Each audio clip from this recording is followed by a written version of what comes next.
Yeah, anytime I think, Jamie, that's good. So in terms of what these structures are, so this was the largest of the bachelor airmen's quarters. This right is right here. over here, right? And when, if you turn the clock back, yeah, this height, how many people living up here? That was their business.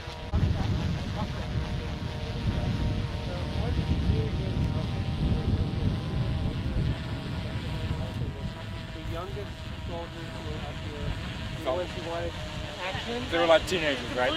They were stuck up here on the ship. They are the only ones who didn't like it. Everyone else just loved it here because they had this great NCO club where it was a full bar, and they had a great chef almost all the time. The chef was really renowned up here, and they had the pool and the tennis courts and the bowling alley. And so in 1959 they split it up, so the Army had that barrack, and it was, I had originally thought that it was over there by where the radome is, but I have since 2704 feet. That was the original height. That was the original height, and that comes up to about halfway up the radome, so you can just imagine that kind of a slope. And then this area here was two humps.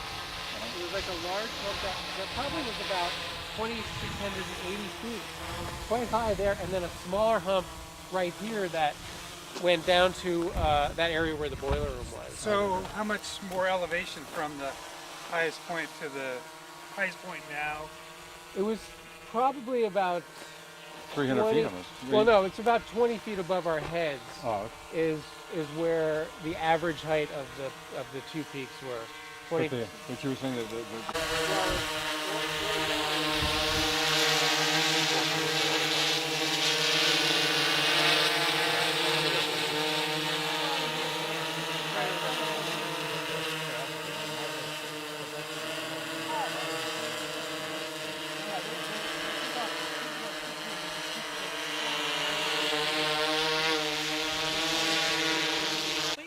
Actually, we were just because we were looking at with the GIS, the elevation maps, to look at the extent of the spoils. Yep. So where you can think about the actual footprint. Yeah, that could be a good GIS exercise. So I think we can do that in much more detail.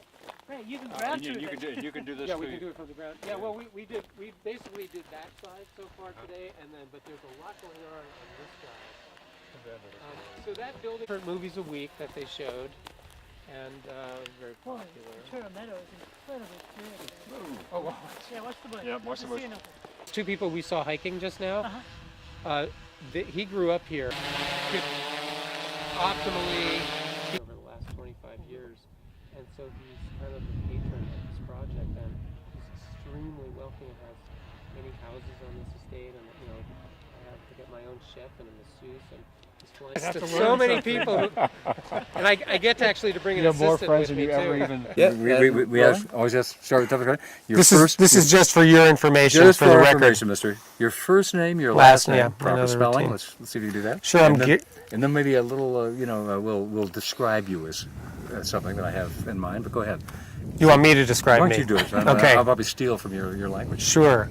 My name is Gary Yost, G-A-R-Y-Y-O-S-T. So far, so good. I live in Mill Valley at the foot of Mount Tamalpais.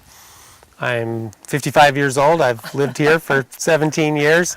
I started out exploring the mountain and eventually became a fire lookout about 6 years ago.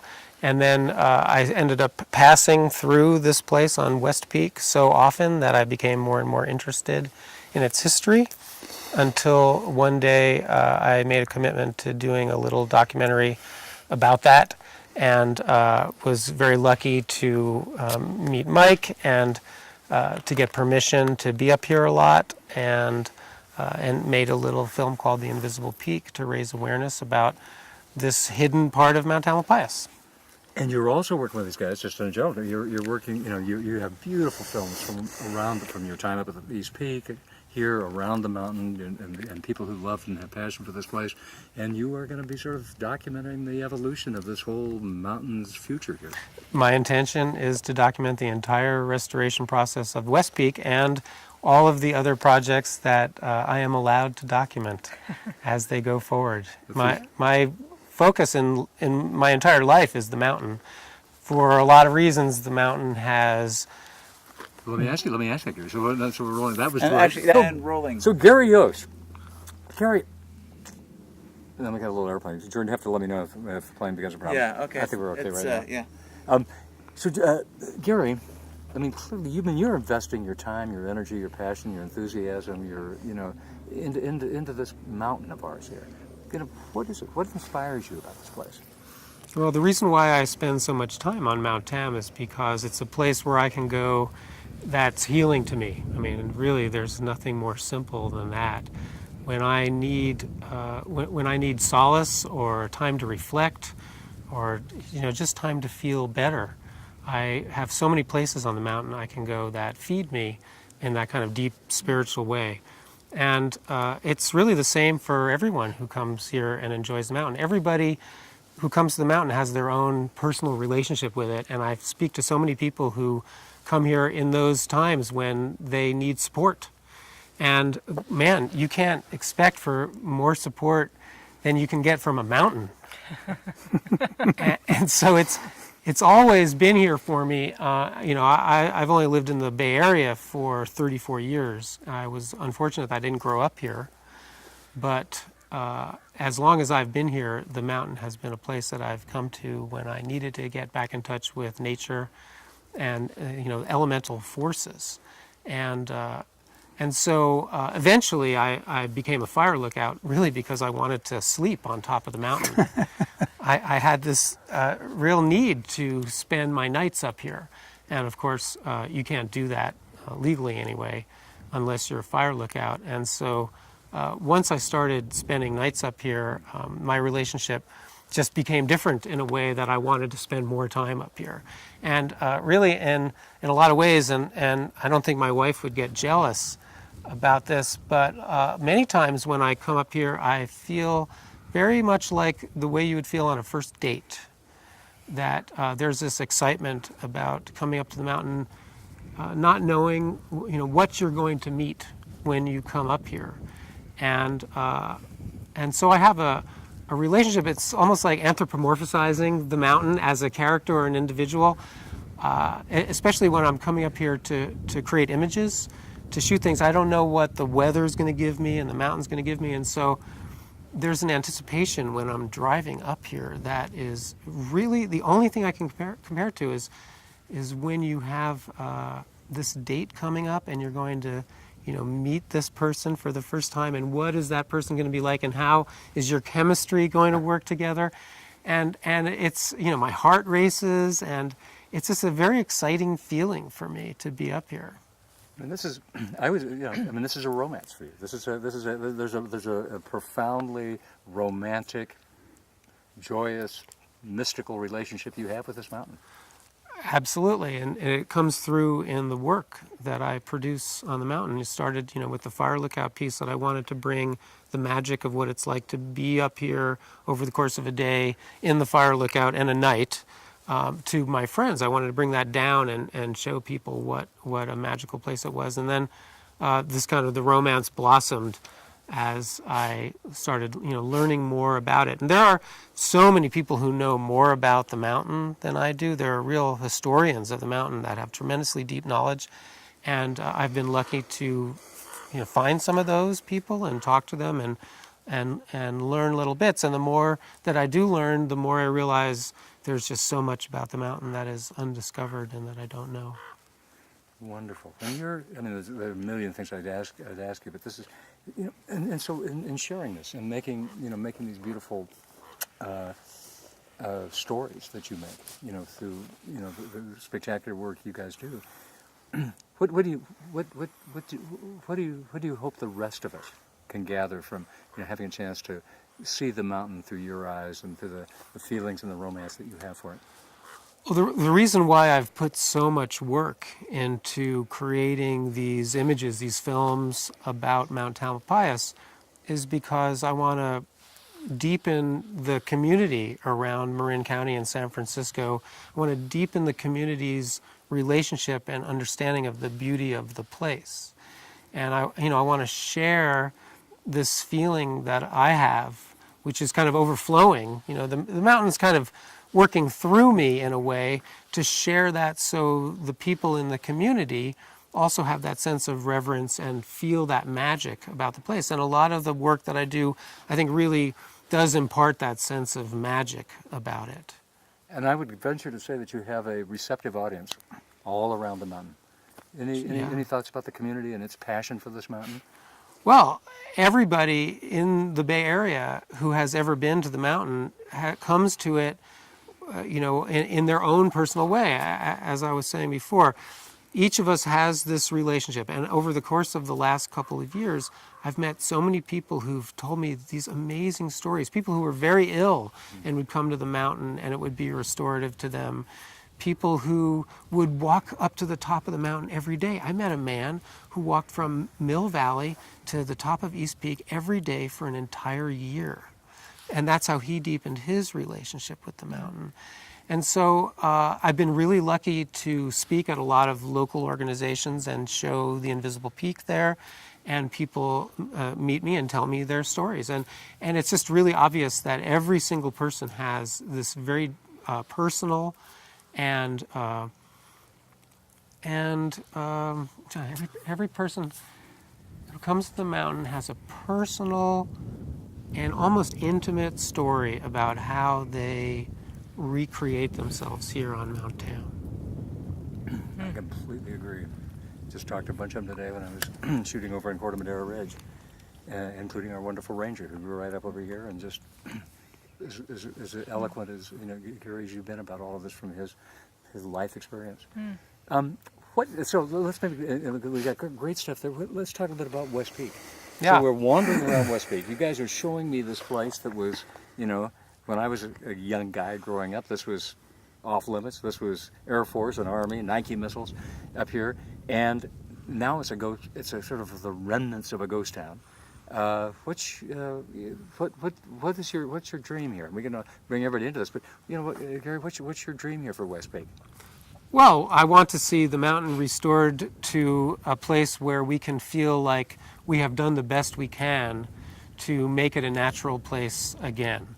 And what that means, we don't know yet, but I want it to feel like a natural place here the way it was. This was a very sacred spot for the Miwok Indians, and it was desecrated severely by removing the top of the mountain. And of course that was necessary at the time because of the Cold War. But it's very embarrassing that the United States government left it and didn't do anything to clean up when they left. And so I'm totally confident that with the work that the Water District and the Tamalpais Lands Collaborative can do here, that we can bring it to a place where we all feel good about it being in as natural a state as possible, and whatever that means. So gathering these pictures, telling this story, illustrating what it once was, as you've done graphically and otherwise, and then working with these rascals here. What is your sense now? While you started, kind of on your own journey, they've been working on their own journey and inviting all of us to join, all of you. What's your thought about this One Tam plan and the partners who are rallying around it? Well, I mean, it's kind of a dream come true. That, as people are starting to realize the mountain's being loved to death, and it hasn't gotten the attention it needs just in terms of regular maintenance of trails and restoration and invasive species. And for anyone who spends a lot of time up here, you start seeing that things are a little bit threadbare and not being taken care of.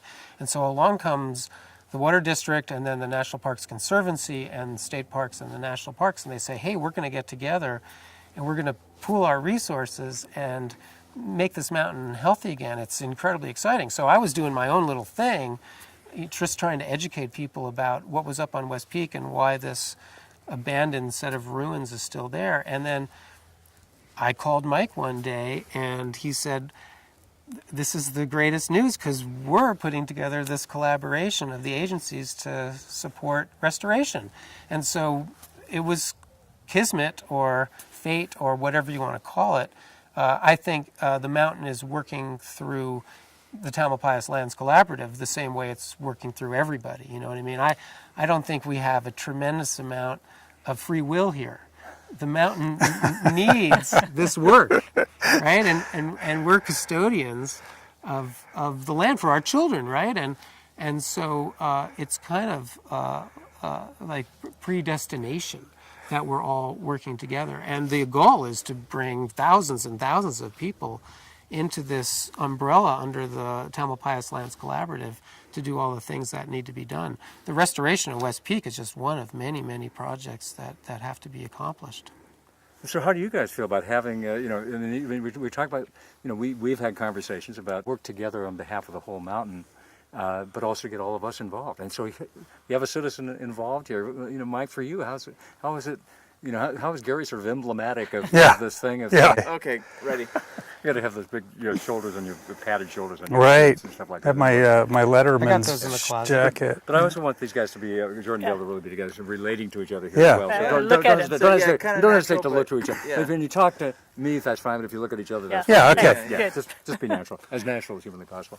So Mike, you got the citizen involvement Yeah. right here in this fantastic artist and all of his pals. What do you think about that? Oh, Gary's phone call was a special moment because we were just at the very beginning of putting the Tamalpais Lands Collaborative together. And the opportunity here at West Peak to do a project of really high quality that's so visible and so connected to how people use the mountain just seemed like a perfect opportunity. So Gary's enthusiasm, his creativity, his drive to really bring something forward of value has been tremendous. So it's really engaged so much of the community. When we showed the Invisible Peak in Mill Valley almost a year ago now, sold out in a minute. And so we're just hoping more of the same is in the future. And so for you guys, I mean, Sharon, Mike jumping in here too. Gary's vision. What's your dream for West Peak as a potentially it's going to be a long-term project, no doubt about that. And who knows exactly what it's going to be, as Gary says. But I mean, this could be a gigantic emblem to give the highest peak on Mount Tam its home again. Yeah. What's your dream for this? Well, Gary pretty well stated it, to restore it as much to a natural condition as possible. And the last time we had a public discussion about that was when the National Park Service took over the lease from the military and began to take care of the land here. There was a kind of a public process and a planning effort to figure out what was next, and they looked at a large range of alternatives, and they came down kind of square on the idea of yes, and it was community-wide. Let's restore it to its natural condition as best we can. Now that's a pretty challenging effort, and as Gary says, we don't really know quite what that looks like. It's going to be an expensive effort. It's going to take a while to get it done. We're going to do a really careful job of documenting what's here and what needs to be done, what are the possibilities, but we're going to engage the public in that process. So I think that will be a very powerful event. We really want the public to be involved in telling us how this could happen. And Sharon, we've been talking all the way through this about this is not just about government agencies working together and nonprofits. It's about all of us being part of the team. Right. And so when you see it, Gary, and what are your thoughts about what he symbolizes in terms of encouraging the rest of us and our talents and energies to join up? Well, building off of what Gary just said, I mean, here he shared that he was an individual looking for basically, the collaboration to work with him.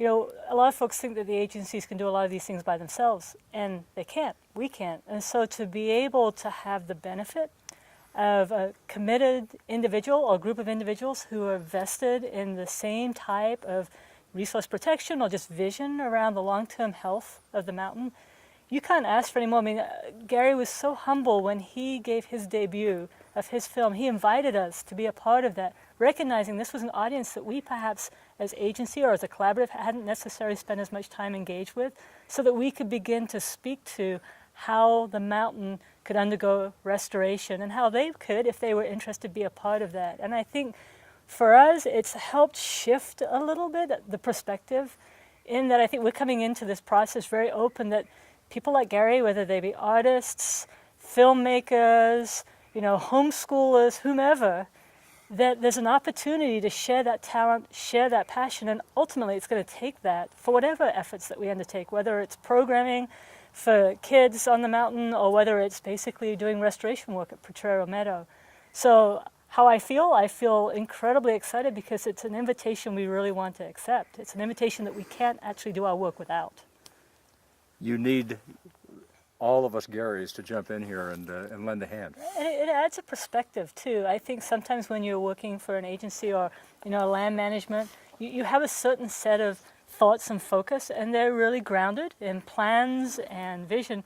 But sometimes it's so important, not sometimes, it is important to be so mindful of the community perspective because, as Gary said, the gentleman that walked up and down the mountain every single day perhaps saw things that we might not have seen, perhaps understood the condition of a trail a little better than we might because we don't get out as much. And so having that value, that collective knowledge, that collective insight gives us a tool beyond our paper documents to be able to really be mindful and think about the mountain as it's evolving and what the long-term needs are. Terrific. I just have 2 more questions. You guys are beyond it. Well, very well said. Yeah. You occasionally inspire me. I think I was really glad that we could all do this, and for a lot of different reasons. But I think my it badge. symbolize this whole thing, and in many ways that kind of, and because you're so generous about that. It's like bring your skills, bring your talents, whatever they might be here, and there's going to be some way to make this work, and then, but let me just ask you 2 guys one last question. Sharon, I've already asked, so she's down with it. And she did pretty darn well, so you guys have a high bar here. But no, just looking ahead. I mean, we're talking about one mountain, one TAM, one future, one vision in a certain way. I mean, collectively one vision. What generations from now? Mike, if we were to visit here a couple generations from now, and you were, I'm going to be around. I don't know about you but I plan to be here. And we had a chance to come and visit not just West Peak, but this whole place, this whole kingdom. What's your dream for the future of this and for the generations you're going to get to be part of it? Start with Mike. I think you'll see what you see on the other peaks. Well, maybe not, because all the other peaks have some kind of structure on them. Let me roll that back. Let me just ask more broadly. It's not the West Peak thing. It's really the mountain. Yeah. This whole world. If we were the MtTam world, if we were to come back in 2 generations and wander around here with our great grandkids, what would you hope? I think, as Gary's movie, The Invisible Peak, says, this is a sacred place. So the restoration is going to really, if it's successful, when we come back here, this place will feel whole. It'll feel right. And we'll see remnants of the history here of the Air Force and the human disturbance, but mostly we'll have nature in its fullness here for us to enjoy and learn from. So I think that's simply it, that the restoring of the sacredness of this spot will be the measure of our success. Gary, I agree with everything Mike said, of course. And for me, I would like to see the mountain looking more beautiful, more natural, less developed even than it is now. Mike has told me there are plans to do things like take asphalt out of certain areas that are parking areas that may not be used. I'd like to see more greenery, more natural growth, more indigenous species where, over the last 50, 60 years, there hasn't been as much consciousness about land stewardship as there is now. And so the mountain has had an opportunity to be not managed as a holistic, sacred place, Mike was just saying. And now that there's so much consciousness among the land managers that, instead of seeing the mountain more developed than it is now, which is going to be the way most of the planet goes over the next 50 years, certainly, it really feels like the mountain has an opportunity to be in even better condition now than it has been before. And so my intention, and I think the intention of everyone working with the Lands Collaborative, is for our grandchildren to come here and experience even greater wildness and a greater sense of being able to get in touch with nature than you can now. Wow, lots of home runs here, guys. Thank you. Warren. Hang on, stay as you are for what else to do. But you guys visit with each other. Just B-roll of us here in this spot. I got to tell you, I'm really impressed. And how long has it been that you've started working at West Peak? 2 years? You mean on this project? Yeah. Yeah, I mean, my first exploratory session was November of 2012. That's when we spoke, was November of 2012. Well, that's so good it's that you been remember that. two and a, because it was right after it was right after I finished the Fire Lookout piece, right? Somewhere in there, yeah. And so, yes. It's just your body of knowledge since that time, how much steeped you are in the history of the place. Oh, well, West How Peaks. many people you met, and Yeah, you are I mean, you know that you know Yeah. who lived in what barracks that aren't here anymore. Well, I've talked to so many people who are stationed here now, and I've learned a whole bunch from Brad Rippey. You know, like from Brad, I figured out where the experimental radar was. I never would have known, but it makes so much sense that that was on the west side of West Peak instead of on the east side of West Peak. It made perfect sense, and you know, all sorts of things. You know, I found the Alpine Club's cairn location. Oh, really? The exact Oh, that's location. cool. And I forget who helped me with that. It was someone from the Alpine Club who gave me an old map. And so, you know, I'm learning a lot more. I do think of this one little plot of maybe 100 acres. I'm pretty well versed in a lot of its history, but you know, by that I might know still a small percentage. But I know probably more than most people about. So it's pretty cool for me to be, you know, an expert historian from someone who, you know, I never even graduated high school. You know, I left school when I was 17 before. And Sharon knows this. Let's see how Danita does with this. Yeah, I think, So I think the spelling will be good. So far, everybody's passed this test. So I think this is, the pressure's on you, and you are our last victim. So here goes. So Danita, so we have this in 100 years from now. People are looking at the historic record here, and they're wondering, well, who is this woman? Could you give us your first name and last name, proper spellings of both, and maybe a good title to use? Okay, my name is Danita Rodriguez, spelled Danita. Rodriguez is Rodriguez. I'm the district superintendent for the Bay Area District, California State Parks. You got it. Good job, Danita. Okay. That's it. And We can go for a walk now? Yeah, we go for a walk. Yeah, we can walk now. Now we Now can go walk. backwards. Now we can actually fly. I think now we get to take Yeah. Oh my Little God. base jumping, Yeah, ooh, Oh, yes. yeah, I've done little. I don't know if you've done any bungee jumping, but that's a whole other story. skydiving, but not Skydiving. I've done that. Wow. Yeah, done that too. Oh well. Hey, today we just This mountain is really magical. you can have a one wheel, one mountain, one tan. Correct. No, we have one wheel. One wheel, Unicycling. That's gonna. You can test it right here. a wheelbarrow. No, I moved a lot of dirt that one day. That's good. That's in the piece. That's good. I did. But there's you know, but I mean, something that all of us love is it's not just about the agencies. It's about, look, we've got 7 million of us living here, and those of us who live in Marin County, there's a chance we can be part of the team, right? Absolutely. And that's what's exciting too. For me, it's not just the agencies and the Conservancy, but it's really the community. The community really helped set lands aside here at Mount Tam to be preserved in perpetuity for that seventh generation and beyond. And it's really our job then to not only steward it, but to get everybody else excited in the community about stewarding our resources too, and really owning this mountain. People own it from afar, absolutely, but really to get their hands dirty and to really say, you know, this is my mountain and I'm going to move dirt, or I'm going to, you know, get rid of that exotic weed, or I'm going to write that check. It really is about owning this mountain, all of us together, the community, the land managers, and the Conservancy all together. To take what's in our hearts and put it onto the land. Yes, and it's about managing holistically. Oh, fine, guys. I mean, I'm almost done here. I mean, these are wonderful. So if you were to, so Danita, you know, and I've been asking everybody this all the way through. I mean, you know this place. You know, you love it when you drive across the bridge. You're involved in all of this. You're passionate about partnerships. Think about those next 7 generations. If we were to come back in multiple generations from now and, you know, have great grandkids or whatever they might be, what do you hope they would encounter on this in this mountain terrain? Well, the vision would be this, that all the trails are sustainable. The creeks are pure and beautiful and have salmon running in them again to high numbers. The exotic weeds would be gone. People would own and love this mountain like theirs. We would get non-traditional park users actively involved in this mountain. We'd have good, clean recreation without overextending the use on the mountain, and it would just look whole and fresh and clean and healthy.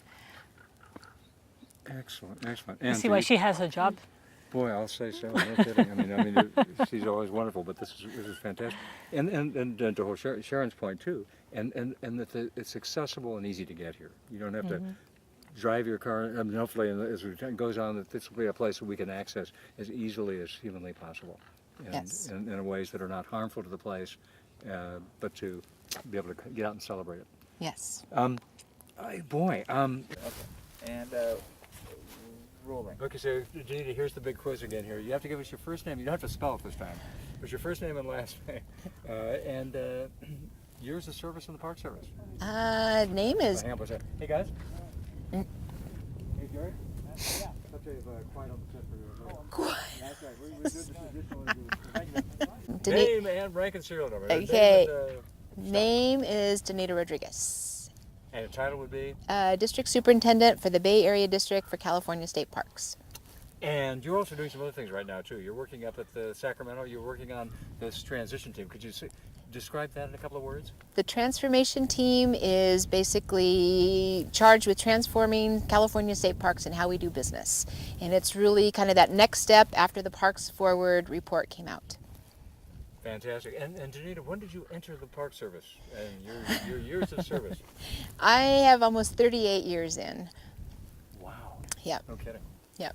Well, congratulations. Okay, so what, 1977 or? Yeah, Wow. June 15th, 1977. Wow.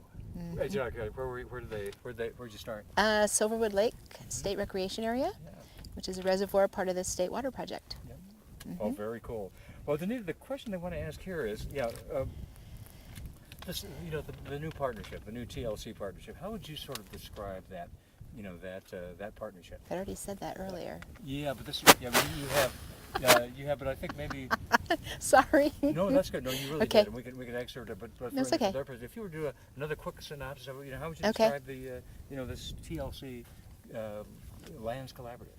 It's really about 4 land management organizations getting together with the support of an amazing nonprofit organization.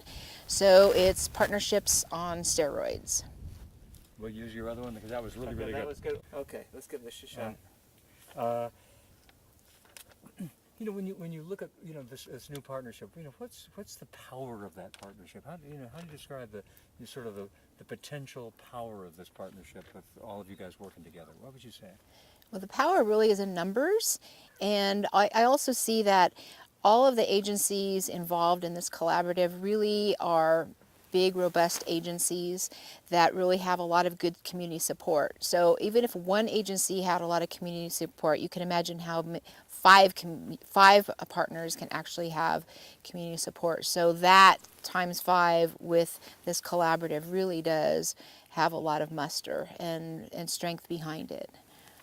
Fantastic. Oh, that's great. That's an It's still a little scratchy. You're still scratching. You know, if it's going to end up expecting, we could take what we have. Rolling. And actually, whoops, I'm going to lose the paper now. Oh my God. So Janita, the TLC, TAM Lands Collaborative, and One TAM Initiative, how do they kind of help maybe support or exemplify the goals set forward by the Parks Forward Commission that you're now working to implement? Well, I'd like to address 2 points to the Parks Forward report. One of them really heavily addresses partnerships.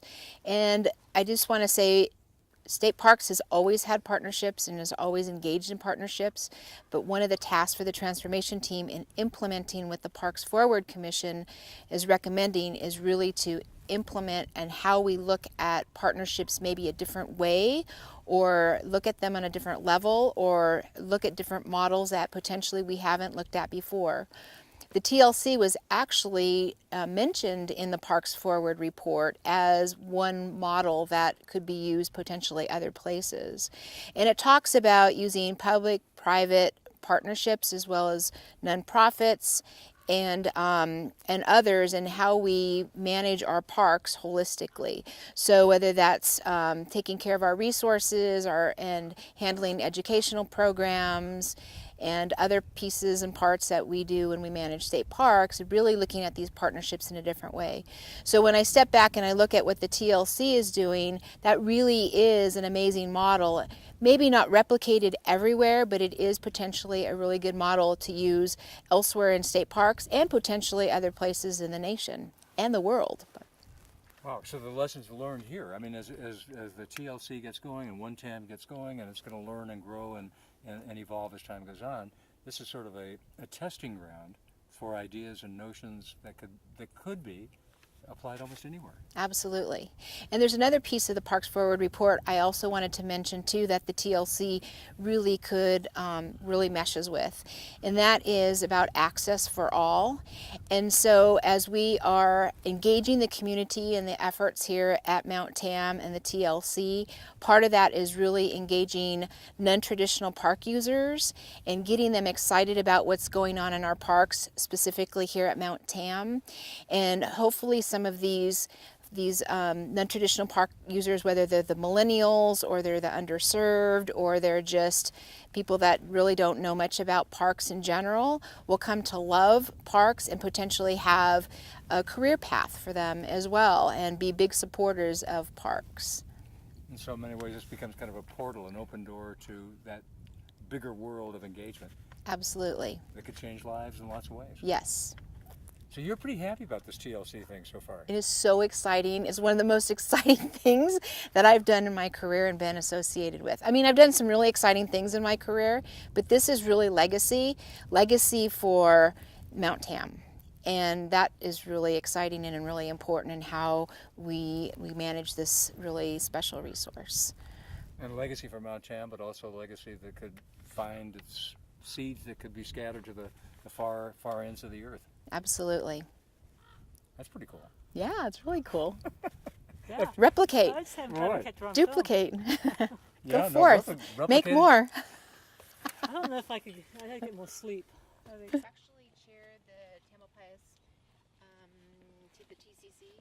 Oh, I didn't know that. Yeah, and she was a member of the Marine Conservation League. Played a big role up here for a long time. Yeah, she